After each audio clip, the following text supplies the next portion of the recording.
The increase stitch can be used with any stitch, and what it means is we're going to increase the amount of stitches that we have on that row. So we're going to increase into our next stitch.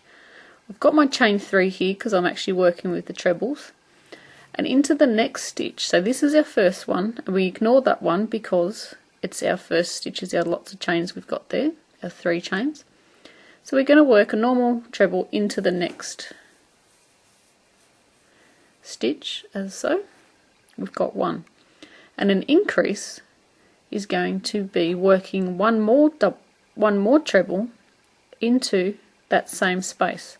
So this stitch is coming out of that space. You're going to work another one directly into that same space again. And what we've done is we've created 2 stitches into the one, and this is classed as an increase. So let's try that on the next stitch as well. You're going to be yarning over, going into the next stitch and working 1 treble. And this could be any stitch. Every increase is worked exactly the same. It's the amount of stitches that you're putting into that next stitch. So we've got 1 stitch in there. Let's work another one, and this is what an increase is. So going into that space, you're working your stitch.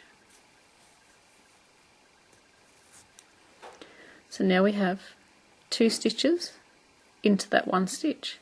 So we've just increased this row by 2 stitches, because there should have been 1 in there, but we've got 2, so we've added an extra 1. There should be 1 in there, but we've added 2, that's an extra another 1, so that's 2 we've increased that row by.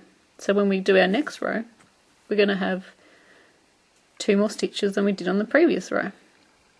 So let's try it into the next space, into the next stitch. So going into the stitch, working your whatever stitch you've got to do, so this is a treble, and then we work another treble, or whatever the stitch you're working with, into that same space. There we go. We've just worked an increase in every stitch. Got 1 in there, 1 in there, and 1 in there. You could even do an increase at the beginning row, depending on what your pattern is telling you. So I hope you guys enjoyed that short lesson, and until next time, happy crochet!